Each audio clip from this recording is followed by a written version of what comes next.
Hindi lang mga bahay ang binaha dahil sa ilang araw na pag-ulan. Ang ilan nating mga kapatid, nalubog pati ang mga sasakyan. Live mula sa Quezon City, nasa frontline ng balita yan, si News 5 Vigilante Joanne Alatiit. Joanne, ano ba ang dapat gawin kapag nalubog sa ba ang iyong sasakyan?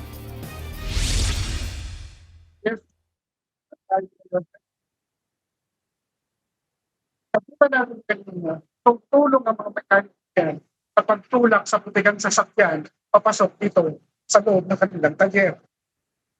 At ang naturang sasakyan pa lang yan, sinalubog sa baha. Kaya minabuti na rin ng may-ari na pa-detail, pa-check up ang makina, brake fluid at langis ng naturang sasakyan.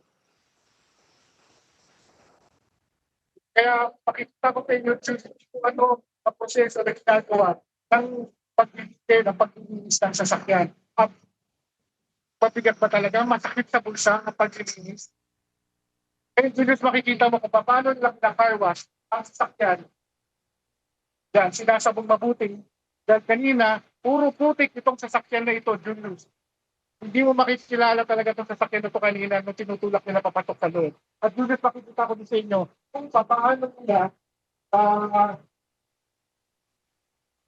linisan itong sasakyan, itong upuan. Mamaya, babrasin nila yan, sasabunin nila yan para matanggal ang mabahong amoy dulot ng tubig baha. At Julius, isa lamang itong sasakyan na ito na napalaban sa mataas, bigla ang pagtaas ng baha dito sa Metro Manila. Ngayon, Julius, katabi natin si Sir Jose, kayong may-ari ng shaft. Sir Jose, bigyan nyo naman kami ng tips sa ating mga kapatid. Ano ang gagawin nila kung sakaling mabaha ang kanilang sasakyan? So, dalawang senaryo yan. Abutan ng baha ang sasakyan habang nakaparking. Sa oras na humupa ang baha, ang unang dapat gawin is tanggalin ang baterya. Kung abutan man kayo ng baha or alam nyo mga abutan kayo ng baha, mas maganda na tanggalin nyo muna ang battery. Kung hindi nyo na or wala na kayong option or pagkakataong ilipat yung sasakyan. Kung sakali naman na yung mga kababayan natin na yung lugar nila ay babahanin, alam nila babahanin, anong dapat nilang gawin? Ang pinakamaganda talaga is tanggalin ang baterya.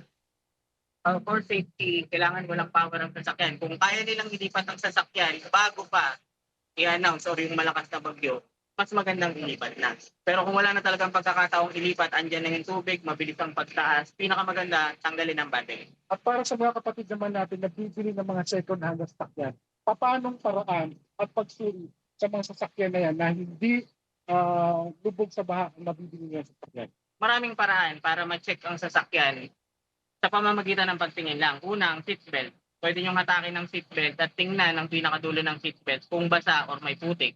Ang pinakamagandang isa pang i-check is ang dashboard. Ang ilalim ng glove compartment, normally hindi talaga siya kinakalawang. So pag nakakita kayo ng sign of rusting, most probably nabasa or nabaha yung sasakyan. Yan, Julius, para sa ating mga kapatid, nakakuha na kayo ng tips. Siguro mas importante na magdala kayo ng sarili ng mekaniko para bago kayo bumili ng sasakyan, titingnan muna ng mekaniko na kasama ninyo ang bibili ninyong sasakyan para hindi kayo mapupul. At yan muna ang latest dito sa talyer sa E. Rodriguez Avenue, Quezon City. Balik sa inyo dyan. Maraming salamat, News 5 Vigilante Joanne Alatiit. Mga kapatid, Julius Babaw po. Para sa komprehensibo at makabuluhang balitaan at talakayan, mag-follow at mag-subscribe na sa social media pages ng News 5.